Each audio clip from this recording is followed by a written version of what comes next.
Hey guys, it's your guy in the chair here, and look, college basketball season is finally here. We got games that have already kicked off on Monday, and now we are about to be fully into the college basketball season, and I am here to give you guys my top 25 players that I believe everybody should be watching this season. Now, my list is based off of three factors. One, college stardom, basically how big you of a college star you're going to be. Really, that's for the returning guys, because I'm big on freshmen, so I'm going to have a lot of freshmen throughout this list, but I did have to give the returning guys the respect that they deserve, so college stardom is a part of it. College stardom mainly refers to the returning guys. Two is draft potential. This is where the freshmen kind of kick in, because you know the freshmen are always going to have more draft potential than the returning players, sometimes depending on the circumstances, but basically their draft potential as well. Now look, are all these guys going to pan out? No. Some of them might end up being Jimmer Fredette's, Doug McDermott's, Jahlil Okafor's, Adam Morrison's. What all those guys had in common were they weren't able to pan out in the NBA, but they were a blast to watch in college, and that's what this list is about. I just want to pick guys who are a blast to watch. The third thing that is going into the factor of my list is just how big of like a show these guys are going to put on. Like night in, night out, I want straight superstars, box office, and the higher I get into my list, the more those players are going to start to show. So without further ado, guys, let's go ahead and get into these players, and I hope you guys enjoy watching these guys this season, because I'm definitely am. This is going to be one of the best college seasons we've seen in a minute, man. This has a loaded freshman class. It has great returning players, and I'm here to keep you guys in the know of who to know. So without further ado, let's get into it. I'm going to start beating around the bush. Let's go. All right, so I am going to have an honorable mention section, and the people who are part of that category. One, Jordan Walsh from Arkansas. He is a freshman, 6'7". He's 6'7", 195. Look, this kid looks like Josh Dobbs with the ability to do a windmill dunk. Look, this kid is an absolute stud as far as athletic ability goes, and he's able to get up and down the court really fast. He's a great transition player. He does really need to work on his jump shot, but look, this kid has all the physical intangibles to be a great two-way player. He has very long arms. He has a great frame, great body, great size. Honestly, once he puts on more weight, this kid is really just going to be a monster. Honestly, he reminds me of Scotty Barnes in the sense of he doesn't really need the ball to be effective, and I just think he'll probably need to stay a few years to really, grasp his game a little bit more. Like I said, he really has to work on the jump shot, but his finishing ability is next to none. He's a very powerful finisher and attacker at the rim. He likes to go through guys, and honestly, he's going to be a really fun player to watch next to his other Arkansas teammates, who I will get to later in this video. But the next honorable mention I have is Turquavion Smith from NC State. Look, this kid is 6'4", 165. Apologies, I got to look at my notes, back and forth. It's a lot of information I got to give to you guys. But basically, this kid is a walking bucket. Now, this kid's skinny as hell, so of course he's got to put on some muscle if he wants to compete with the guards in the NBA, but this kid is a walking bucket, can shoot from absolutely anywhere on the court. He actually has great jumping ability because he's able to dunk on guys in the paint too. Like this kid, if this kid at least gets up to like 185 or maybe like 190, oh my gosh, forget about it. The potential on this kid is out the door. Now, this is one of the best scorers in college basketball, so people could be looking at me and saying, why is he on an honorable mention list? It's because I got other names to give you guys. Just settle in. Trust me, there's some bigger names on this list. Now, my next honorable mention will be Jeremy Roach from Duke, a guy that I am ecstatic to watch this year because he had a phenomenal tournament run last season. He actually had a very big jump from the regular season to the tournament, averaging 7 points in the regular season, averaging 12 in the NCAA tournament. And this year, he's looking to take that jump once more because they already played against Jacksonville on Monday, and Jeremy Roach just looked more confident than I've ever seen him before in my life, man. He's shooting the ball. He's really taking over that leadership role that he needs on the team. Last year was very good for his confidence. Last year was very good to build on his confidence, and honestly, it's just going to make him into a much better player this season. I can't wait to watch him. All right, and for my last honorable mention, we have Terrence Shannon Jr., the senior from Illinois, who is 6'6", 215. He transferred from Texas Tech. Look, this kid is a vicious dunker and an abrasive defender. Like, you feel his presence all over the court when he is playing defense. He was one of the biggest reasons for Texas Tech's success last year. Him and Kevin McCullough, I think that's his name, McCullough. Yeah, him and Kevin McCullough last year, and Texas Tech is going to definitely miss those two players this year. Look, Terrence Shannon is playing against some very talented guys at Illinois, including guard Sky Clark, Matthew Mayer, and look, this kid on the team is going to have a big impact, whether or not like his shot ain't the best, but like I said, defensively and finishing at the rim. That's all the reasons you need to watch this kid, for those reasons and those reasons only. But let's get into the top 25. All right, and to start my list at number 25, we got Armando Baycott out of UNC, the senior center. Who, look, I will say this: I am being completely biased with this pick because I hate UNC. I hate Armando Baycott. Armando Baycott, to me, is literally only good for college basketball. Once he gets to the pros, he's going to wash out. This kid has no offensive game whatsoever. He just relies on size, skill. No, he has no skill. He just relies on his size and strength to just bully people. And look, that works in college. That's fine for college, but I've never seen this kid do more post moves than just a drop step. All he does is a drop step, relies on his strength to attack the basket. And while it does work in college, and look, like I said, I'm being biased because honestly, if I'm being real, Armando Baycott is probably one of the best players in college basketball this year, but I can't give him any credit because, like I said, I know this kid isn't going to pan out in the league. He doesn't have any offensive game whatsoever. He's just really sluggish sometimes, and honestly, he's just really sloppy looking, man. This guy, I don't like Armando Baycott at all. I think his draft potential is none. I don't think he has any draft potential whatsoever. He'll get drafted because he's a big body, but I don't think the kid has any skill whatsoever to develop any offensive game. He doesn't show it. Granted, maybe that'll show this year. Maybe Hubert Davis has got this guy with a brand new bag. I don't know. I highly doubt it. But Armando Baycott's at 25. I know that's unfair to a lot of you UNC fans, but I think you'll be happy about where I have one particular player because I know he's a star. But Armando Baycott, fuck Armando Baycott, and we're on to number 24. All right, so at number 24, we got Drew Timmy out of Gonzaga. Look, again, this is a guy who I have pretty low on my list just because fuck Drew Timmy and fuck Gonzaga. What? I don't care about them at all. But look, Drew Timmy is one of the best returning players in college this season. But look, the reason I'm not so high on Drew Timmy is, one, this kid knows he has no NBA career whatsoever, so he's trying to drag out as much as he can in college, which I don't blame him because you can get paid now. So do your thing, Drew Timmy. Do your thing. But once you get to an NBA floor, all your little shenanigans ain't working, boss man. You're going to have to up your game a lot more. Look, this guy is great in the mid-range. He has a great post game. He has an array of offensive moves. This dude is very skilled. He's a highly skilled white boy. He doesn't have the best three-point shot, but he doesn't take that many either. But he can knock it down whenever he feels like it, I guess. Like I said, he doesn't take too many. But as far as his mid-post game goes, he's a beast. No, Drew Timmy has got really good game. He has very good skill, an array of offensive moves. He's pretty soft on the defensive side at times. Like he'll try to act hard, but then when he plays against somebody who can match his strength and match his ability, yeah, it gets kind of hard for him on that defensive end. But look, as far as college basketball goes, Drew Timmy's a stud. I just don't fuck with Gonzaga, and I don't fuck with Drew Timmy. But at number 24, that's him. So let's move on to 23. All right, so at number 23, I got Zach Edey out of Purdue, the 7'1". I think he's 7-something. He's a 7'1" center who's just tall as hell. And look, he only in 19 minutes average last season, he averaged at least 14 points, 7 rebounds and 1 block, and now this kid is no longer sharing the front court with Turquavion Williams, so now he is able to just dominate Purdue's front court by himself, and his numbers are probably going to be ridiculous. But y'all know how this goes, man. These kids never pan out. Look, he's a 7-foot Asian kid who he has some array of skill, but unless it really develops into something crazy, there's just not a lot of longevity in this kid's career as far as NBA goes. But you know how those Purdue bigs go. Isaac Haas, that was dude like a few years back. You know how these Purdue bigs go, man. They're just going to dominate the paint, be really big, do their jobs. This is another kid to look out for. But other than that, and not much NBA potential here.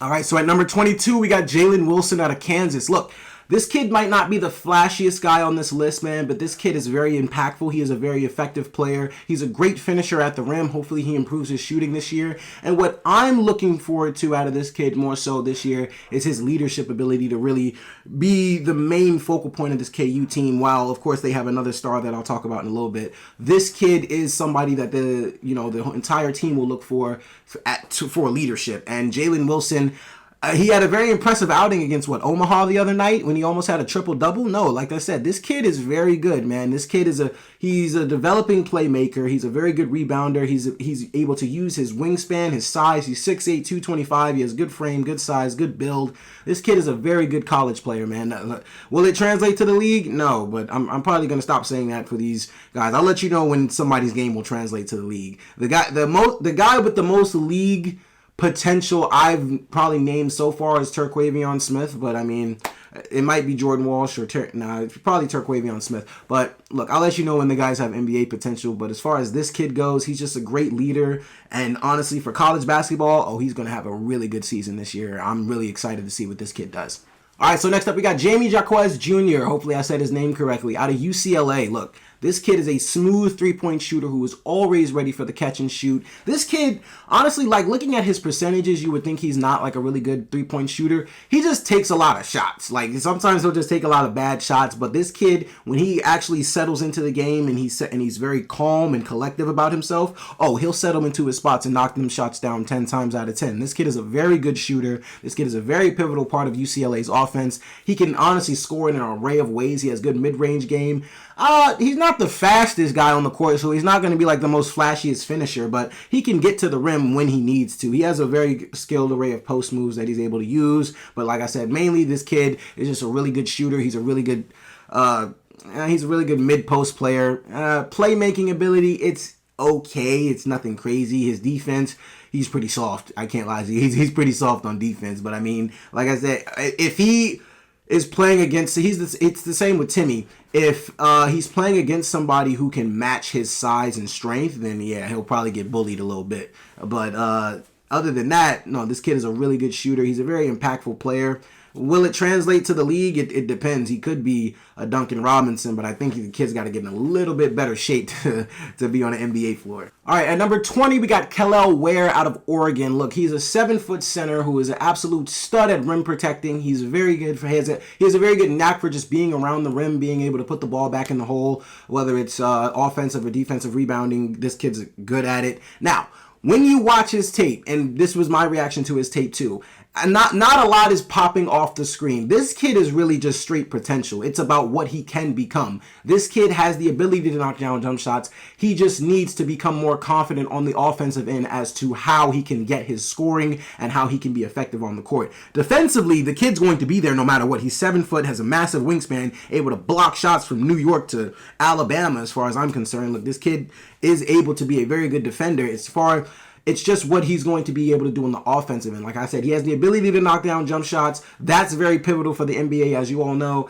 This is just really a straight potential pick. This kid could be a lot better than what I'm projecting him to be. It's just when I'm watching his tape, when I'm watching him, not a lot is popping off screen for me. Not a lot is standing out to me. I just see the potential. I see what scouts are seeing in this kid. Like it's more so when it comes to this kid about what he can become than what he is now. But he is a player to watch over the season because his growth could be ridiculous if he gets his bag together. Like if this kid gets a little handle on him, a little playmaking ability, sure. But it's just the thing about 7-foot centers is you have to stand out in more ways than just one. He has to find out what he's good at. He has to find out how he can score on the offensive end, how he can be more effective in that sense, instead of just, because standing in the paint, in high school and just dunking on over, 6'6" guys ain't really going to do you much justice now. You're playing against the guys a little bit taller. You're going to need a little more skill. And if he develops that skill, he can be a very good player. It's a guy I'm really looking forward to watch. It's just a matter of whenever that talent will, surface.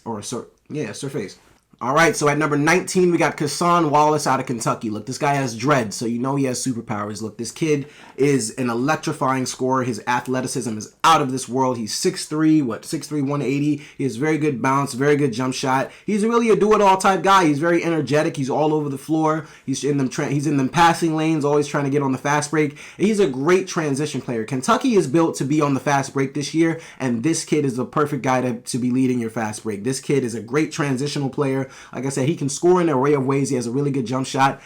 Defensively, he has a ways to go because, like I said, he is active in the passing lane, but when it comes to like isolation defending, yeah, he can get lazy at times. It depends. But this kid is very talented. He's going to be a very pivotal part of Kentucky's offense, and that's really all I got to say about this kid. He's just very athletic. He's a very good shooter. He can score all over the place. He has dreads. Yeah, everybody knows if you have dreads, you know what you're doing out there. You're just going to hoop. You're going to be a baller, so it is what it is. All right, so at number 18, we got Kendrick Davis going to Memphis. Look, he played at SMU last year, I believe. The kid averaged 19.4 points per game, and when I tell you this kid is a walking bucket, like step backs, crossovers, pull-ups, mid-range, pull up threes, whatever. Like, this kid can do whatever he wants, whenever he wants, shoot however he wants, and the ball is going in. It doesn't matter. He can do a side step, a step back, look, shoot deep in the corner. It doesn't matter, man. This kid is an absolute stud when it comes to scoring the ball. He's electrifying. He's playing for Memphis this season, and they're going to rely on his scoring a lot. Look, all you need to know when it comes to this kid is that you are going to watch a great shooting performance. This kid is a good scorer. He has a knack for scoring the ball. It's very hard to stop him when he gets going. And look, one of the most flashiest scorers in college basketball, bro. It's all you need to know when it comes to this kid. All right, at number 17, we got Hunter Dickinson out of Michigan. Look, out of all the bigs, returning bigs, other than Tracy Jackson Davis, who I'll get to later in this video, other than that, look, Hunter Dickinson, in my opinion, has the most pro potential as far as, Drew Timmy, Armando Baycott, because this kid actually has a lot of size and skill. Like, this kid is actually really good. Like, Hunter Dickinson is getting a lot better with his jump shot. He's improving on that year by year. Kid's a monster on the rebounding boards. This kid is just getting a lot better every year. He's just showing great improvements in areas where he was weak in the year before, whether it be guarding on the perimeter, whether it be, being aggressive in certain aspects of the game, like whether it be, I don't even know, man. This kid is just improving year by year, getting better and better. This is a kid who I think has a lot of NBA potential. I think if he gets his, and like I said, this is a kid who I'm actually seeing progress from year by year. Like, bits and pieces of his offensive game get a lot better every year, whether it's adding a new post move to his skill set, whether it's, being able to hit from the mid-range, hit from the three-pointer. This kid is adding a lot to his bag, and he's working really hard here at Michigan. This kid is a straight workhorse as far as I'm concerned. I love watching Hunter Dickinson play. You'll love watching Hunter Dickinson play. And that is all you need to know. All right, at number 16, we got Chris Livingston playing at Kentucky. Look, this kid is just massive. This kid has a great frame, great NBA body, great size on him. He's a powerful finisher at the rim. He has the ability to guard the positions 1 through 4, maybe 5, depending on who the kid is. This kid is just he's positionless. He's able to be put all over the floor. He just needs to work on his game as far as playmaking ability goes. But as far as a transitional player, no, this kid's an absolute stud. He's a powerful finisher at the rim, crazy dunker. The kid is just really big, really strong, really fast. And if he's able to slow it down and hone his abilities in the half-court offensive sets, his potential is out of this world. His potential can be whatever he wants it to be, because this kid is really good. It's just a matter of him being able to slow down and figuring out what he is actually able to do in the half-court sets. Like I said, his shot, it's coming along. It's pretty decent. I wouldn't say he's a knockdown shooter, but he does have the ability to make a shot and create his own jump shot whenever necessary. He is pretty good in the mid-range as far as like turnaround fadeaway jump shots. He's pretty good at those. So like, this kid has an array of moves. He just needs to figure out, work on other certain areas, and then he'll be able to reach his full potential. But everybody doesn't do that. But I think this kid has a possibility too. All right, at number 15, look.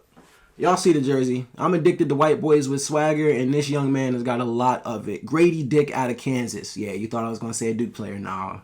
I got those for you later. Look, Grady Dick out of Kansas, man. This kid is the epitome of white swag. This kid has it. This kid is a lights out shooter. Like, he will shoot it from wherever he wants on the court. He is able to finish at the rim. He's 6'8", 205. This kid is smooth. He is a very good shooter. Like, I cannot stress that enough. This kid, and what I love about this kid's game the most is his IQ. Because even though he knows he is a great shooter, he does not always sit there and just hide in the corner, or he doesn't like force himself to just continually shoot a bunch of jump shots. He will throughout the game find ways to be effective in the scoring and get his shooting in there however he can. The shooting is never the main focal point of his game. He'll cut to the basket, he'll make plays, he'll do what he has to, he'll drive it if he needs to, he'll take it off, he'll take an opponent off the dribble, and then he'll go ahead and just start knocking you out with these lights out shooting. He'll do step backs, he'll just pull up from 3, catch and shoot, doesn't matter how he's doing it. This kid is a knockdown shooter, absolutely phenomenal. Grady Dick, man. Know the name. It's a hard name to forget because his last name's Dick, but either way, you got to remember the name. You got to watch Kansas this year. Anytime you see Kansas on screen, you're going to see this young man dropping buckets. Grady Dick. It's the name to know. All right, so next up we got Jairus Walker out of Houston. Look, there's only one way to describe this kid. Dog. And a menace. Well, 2 ways. He's a dog and he's a menace to society. Look, This kid, as far as inside the paint goes, when it comes to attacking the rim and when it comes to his mid-range game, dominant. The kid is absolutely dominant. He is a very hard force to stop. In transition, this kid is just looking to dunk, put anybody he can on a poster. Defensively, he has a 7'2" wingspan, and this kid has the physical intangibles to be an absolute monster on the defensive end, man. This kid is going to be a stud playing next to Marcus Sasser this year. Like, this kid's, as far as the three-point shot goes, he has a ways to go, needs to develop that. But any other part of this kid's game, look, like I said, inside the paint, his mid-range game is incredible. He has great fadeaway shot. He is very good with the mid-post moves. This kid is just out of this world box office. This kid is a spectacle. He is something to watch. He is a physical freak of nature. This kid is somebody I'm really excited to watch this year, man. He finishes with authority, and he's going to be a really good player to watch this season. All right, at number 13, we got Brandon Miller out of Alabama. Look, this kid is a very good player. And I'm saying that about everybody, but look, he's a very good player. He's a freshman. The kid has the potential to be a positionless forward in the NBA. Look, he has a very good handle, a very good mid-range jump shot. He does have the ability to shoot from three. He just needs to be more consistent in those attempts, and then the sky's the limit for this kid, because as far as his finishing and passing ability, it's already there. This kid is a really good playmaker. This kid is a very good finisher at the rim. His mid-range game is very good. His pull-up mid-range is easy. This kid has a very smooth handle, man. This kid is just a smooth player to watch in general. It's like watching a symphony being created when you're watching this kid play, man. It's like watching just poetry in motion. Smooth sailing. That's all you get from Brandon Miller, man. I love this kid's game. I love this kid's game a lot. Actually, yeah, I love this kid's game a lot. It's actually pretty smooth to watch. He's a very good player. His intangibles, he has a very high IQ. And what I like about him being on this Alabama team is he's just surrounded by a bunch of guys who he doesn't have to necessarily force his game. He doesn't have to do anything out of his comfort zone. He can really just play in the flow of the game. He doesn't really need to do anything to stand out or to be effective. Well, he does need to do things to be effective, but he doesn't need to do anything outlandish to be effective. He doesn't really need to, come in the game and make immediate impacts, just have the ball in his hands. This kid can catch and shoot off the ball. This kid can cut to the basket. Kid's a very good player in general, man. He's going to be fun to watch this year. All right, at number 12, we got Dylan Mitchell out of Texas, another freshman diaper dandy who, look, this kid has the ability to jump out of the gym and damn near out of this world if he wanted to. This kid is an absolutely athletically gifted stud. This kid is all physical, just straight physicality here. His jump shot needs a lot of work, but look,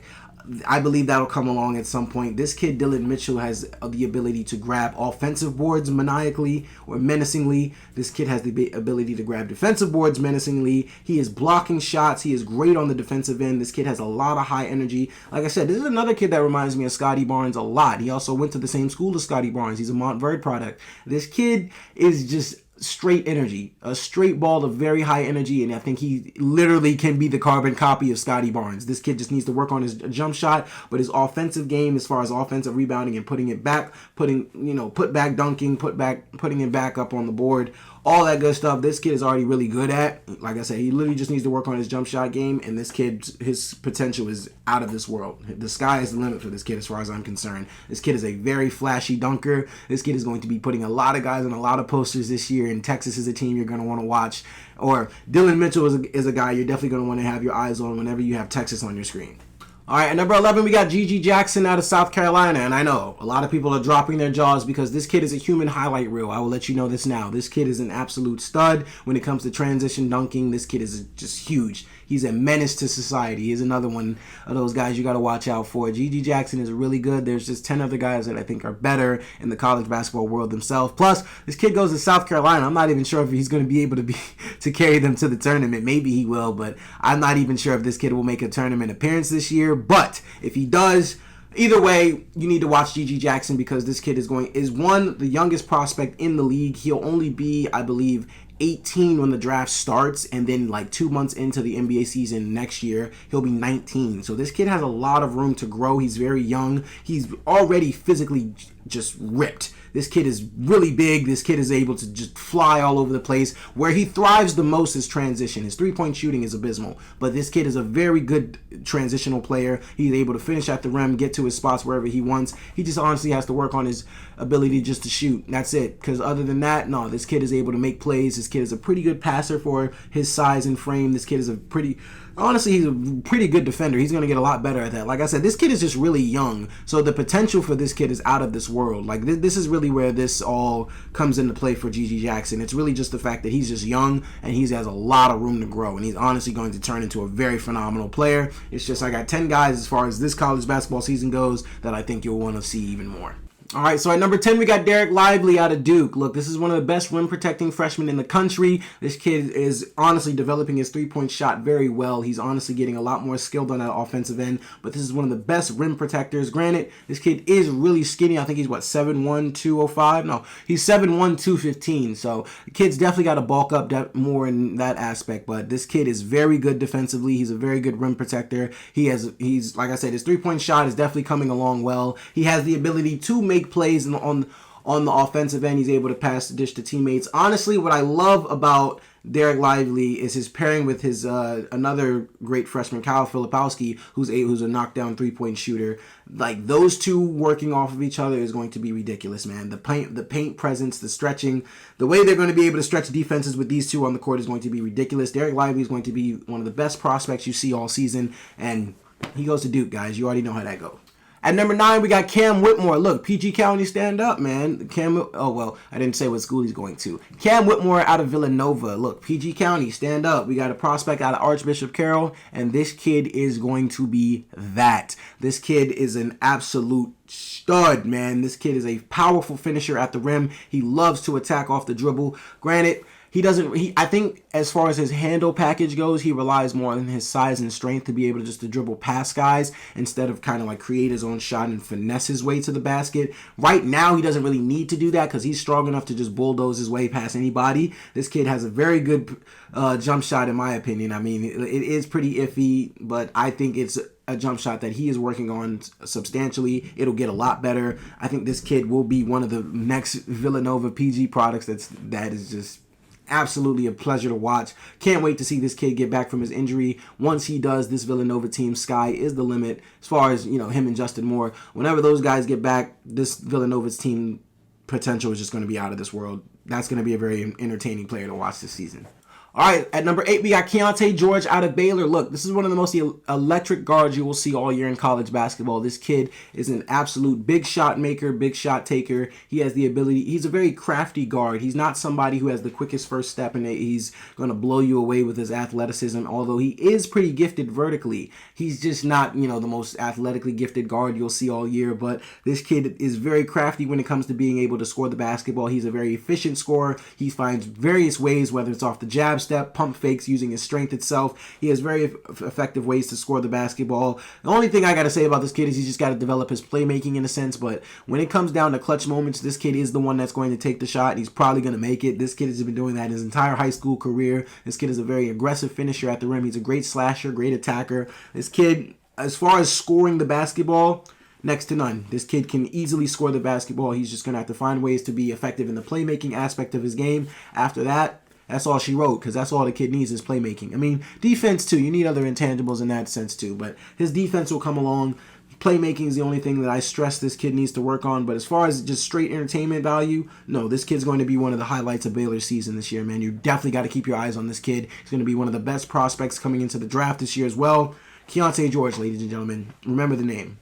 All right, at number 7, we got Tracy Jackson Davis out of Indiana. Look, I had to go back and watch this kid's tape because while I did watch some Indiana games last year and I do remember him, I had to, for this video particularly, I had to remember, get a full refresher on this kid's game, and my jaw dropped when I watched this kid's tape. First of all, this kid doesn't only, finish on opponents. He finishes through opponents. He goes right through you, through your chest. This kid is strong. He's fast. He is dangerous in the half court and in transition, man. This kid is an absolute stud. First of all, the way this kid runs the floor is spectacular. He'll get a block on one end and literally run all the way to the other end to get an alley-oop. This kid is just full of energy. He's one of the best prospects in college basketball this season. He's one of the best returning players. This kid is a stud on the defensive and offensive rebounding aspects. He has a pretty good jump shot. Kid can score in the paint, has a plethora of post moves. Tracy Jackson Davis is one of the highlights of this season this year, and it's a kid you're definitely going to need to keep your eyes on. I didn't watch a lot of Indiana basketball last year.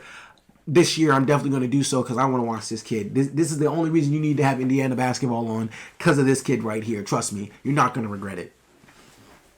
All right, so at number, 6? Yeah. At number 6, we got Amari Bailey out of UCLA. Look, there's 2 reasons you got to have your eyes on this kid. One, because this kid's just an absolutely shifty electric guard who he's a lefty. He's very explosive at the rim. He's a very good slasher. The kid's just full of all types of energy, where he's able to he chases after his own shot, which is a very long forgotten skill nowadays. This kid actually goes and grabs his own boards. This kid is just absolutely phenomenal to watch. But the second reason you need to watch this kid is because whenever his mom's on the sideline, I need ESPN or the Pac-12 network to put a whole camera on that woman, because my God, I've never seen a beauty like that before in my life. Woo! I know that kid's going to be getting it all season. He's probably gotten all his life, so it doesn't even faze him at this point. But look, Amari Bailey itself, he's one of the best guard prospects out of Sierra Canyon this year.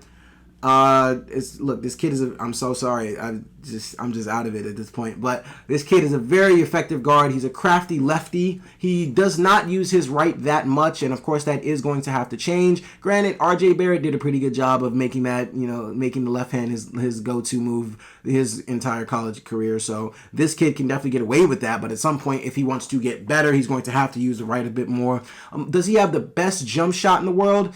It's not the best, but he's definitely a pretty decent jump shooter. I think he definitely has room to improve in that aspect. Look, but this kid just has grit. This kid has the attitude, the potential to want to. He has everything that you want in a mindset standpoint of wanting to get better on the court, and that's why I think the sky's the limit for this kid, because I can see it in his eyes. You see it in when he plays, even when he's not doing his best. This kid wants to get a lot better. This kid needs to be better. He needs to be better, for himself, but this kid is very good. He's a very good scorer. He's a very efficient, flashy passer. He's a very good cutter to the basket. Like I said, this kid's slashing ability is next to none. This kid can finish strong at the rim. I'm very excited to see Amari Bailey on this UCLA team throughout the season. Hopefully his playmaking ability can grow a little bit more, because I know he really wasn't the biggest playmaker at Sierra Canyon. But this kid this year, man, with the pieces they have around him, they can definitely make Amari Bailey something special, and he's definitely something you're definitely going to need to watch. You're definitely going to need to watch. I hope you guys understood me saying that.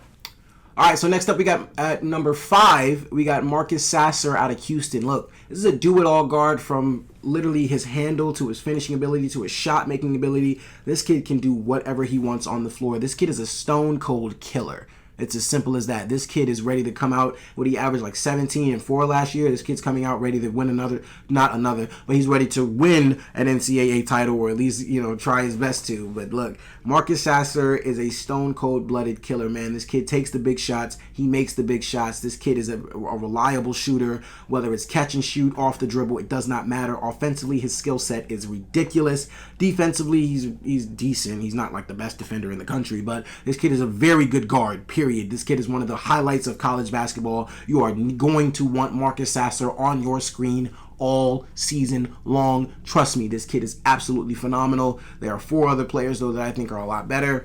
And this next one's going to pain me to say it, but let's get to number 4. All right, at number 4, we got Caleb Love out of UNC. Look, didn't I tell you, UNC fans? I told you I'd give you your respect where it deserves. Armando Baycott deserves no respect. But Caleb Love, I can't deny this kid's talent. I can't deny this kid's greatness, and I know everybody's going to probably be thinking about that shot that he hit over Mark Williams that still haunts me to my core to this day. But it is what it is. The season happened, and Caleb Love is just a stud. It's as simple as that, man. Now, look, there's only 2 UNC players in my entire lifetime I've ever given credit to at all, and that's only ever been Marcus Page and now Caleb Love. Caleb Love, I can't deny that this kid is box office, man. I mean, the tournament, if you watch the NCAA tournament last year, you know exactly what I'm talking about. This kid was on fire from the first game until the championship game. I mean, this kid did everything he could to make the big shots. This kid is not afraid of the moment. He comes from the St. Louis area, the same as Jason Tatum and Bradley Beal. So this kid comes from basketball glory in that area. This kid is not afraid of anything. I'm telling you, this kid is just fearless. This kid plays like he has nothing to lose, and I love that about him, man. This kid leaves it all out there on the floor every time. I mean, whether it's his finishing ability, dunking on somebody, taking a big 30-foot shot over a 7'1" center.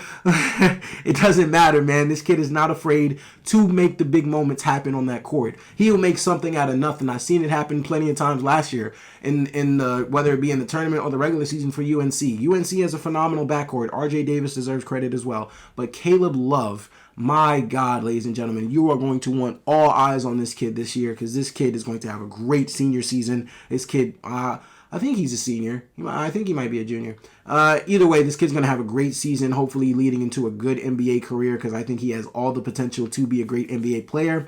I do, however, think the only thing this kid needs to work on as far as his game is just his playmaking ability, just becoming a better passer, better facilitator, and his shot.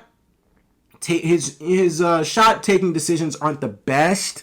Like he'll take some dumb shots every once in a while, but like I said, the kid that's just credit to his fearlessness. The kid doesn't care. Well, he cares, but he's not afraid to take those shots. He's not afraid to miss. He needs to shoot. He's going to get his shots. He's going to shoot at a certain volume. This kid's going to come out every day and just do his thing. And pains me to say it, but yeah, Caleb Love at number 4, guys. All right, at number 3 we got Oscar Tshiebwe out of Kentucky. Look, the big African motherfucker. But either way, if you see this guy in the paint, just take a jump shot or take a floater, because you're getting your shit swatted. This kid is just an absolute physical beast. This kid is basically built like Magilla goddamn gorilla at this point. That dude is huge. But look, Oscar Tshiebwe, while I don't think his game will translate to the NBA at all, because like I said, a lot of these bigs just rely on their size and their strength, and they don't really have any skill sets. Oscar Tshiebwe is the same as Kofi Cockburn, just a really big motherfucker with no skill set whatsoever, so it's not going to translate to the NBA. But as far as college goes, he's one of the best big men in the game, man. I think last year, he averaged 15 and 17? Like, that's just dumb. So those are undeniable numbers. Yes, Armando Baycott averaged something close to that too, but fuck Armando Baycott. I'm going to continue to say that for all season. But Oscar Tshiebwe is one of the best bigs in college basketball. Just very undeniable defensive talent. He's just a straight monster on the boards. He's a straight monster in general, man. Look, like I said, if you're going in the paint and you're a small guard or you're not ready to take that contact from this dude, bro, shoot a floater or a mid-range. Y'all need to learn that quick, because this kid is swatting his shit. Either way, though, look, this is one of the best bigs in college basketball. I know I can continue to say that, but look, it's been a long day. I'm getting to the end of this thing. Great player. That's all you need to know. Kentucky, great player. That's what they bring to the table. All right, so at number 2, we got Dariq Whitehead out of Duke. Look, y'all see the jersey behind me. I knew his name was getting called at some point. Look, I don't care. Dariq Whitehead is not only one of the best players in college basketball, he's one of the best prospects in the draft this year, man. This kid is a Montverde product, played with Cade Cunningham, Scotty Barnes, RJ Barrett, all those guys. And this kid is going to be an absolute beast, man. This kid is a straight up bucket, man. Just a great scorer. He's a really good defender, man. Honestly, he's very mature for his age too. He has such a great NBA, like an NBA mindset, to where his IQ is just above so many other people's, man. He doesn't take too many dumb shots. He honestly finds ways for him to be effective even when he's not being effective in the game, like even when he's not, able to score the ball for whatever reason. On the defensive end, he's finding ways to create turnovers, generate offense for his team. This kid just finds ways to be effective on the floor, and I love it so much. Granted, there's not too many games where this kid ain't scoring the ball, because this kid is able to shoot it from wherever he wants. He's able to get his buckets however he wants. He can do a mid-range pull-up. He can pull up from 3. This kid can drive to the basket with authority. This kid is just doing it all on the floor, man. I couldn't be completely biased and put him at 1, even though I really wanted to. Granted, the guy that I have at 1, him and Dariq are interchangeable, because I think these two are just the best studs in college basketball, and I think they're one of the best prospects in the draft, other than, the 3, Scoot, Victor Wembanyama and Amen Thompson. Other than those 3, I think, Dariq and this next guy are the absolute best prospects in the draft itself. But without further ado, ladies and gentlemen, let's finally get to number 1. All right, at number 1, ladies and gentlemen, we have Nick Smith out of Arkansas. Yes, another freshman. Look, I love my freshmen, man. I'm doing this based off a lot of draft potential. This kid has a lot of potential, man. He's 6'5", with a 6'9" wingspan and the ability to pull from anywhere he wants, like Steph Curry, man. This kid is ridiculous. This kid is a straight-up walking bucket. I know you're going to see this kid and think, why this anorexic cancer patient, well, he's not a cancer patient because he got hair, but why this anorexic kid out here getting buckets on guys. What's this skinny kid gonna do? No, he is able to have finesse. He is able to finish with finesse. He has a lot of. His jump shot is ridiculous, man. This kid can pull from 40 if he wanted to. This kid can do whatever he wants on the floor. He has a great handle. His finishing ability is in question only because of how skinny he is. Like I said, I think he's a good finisher as far as his floaters go. He has a great floater. It's just, attacking the actual rim and finishing with a layup or something like that, or dunking. He ain't doing that over a lot of guys right now because he has to get, better physically. But the fact that he's 6'5" with a 6'9" wingspan gives him great potential all over the place, especially on defense, because he's able to get in those passing lanes and generate steals. His half-court offense is great. His transition offense is even better because he's able to just pull up in transition or do whatever he wants. He can throw lobs. He's a good facilitator. Like I said, this kid's only problem really is his finishing ability. It's just that's really it. I mean, yeah, defensively he can get bullied by bigger guards just because he's a little skinnier. But like I said, that 6'9" wingspan helps him cover a lot of ground. And this is just one of the best prospects in college basketball as far as I'm concerned, guys. Nick Smith is my number one, and I just want to thank you guys so much for watching me say all these names, give all these repeated adjectives about these guys' games. But look, I love college basketball so much. I hope you do too. I'm ready to put out more videos throughout the season, so I'm going to, get in the lab, work up some newer stuff, and hopefully get it to you guys soon. But thank you so much for watching, guys. Look, be sure to like, subscribe, share. Thank you guys so much. This is your guy in the chair. More content coming to you soon.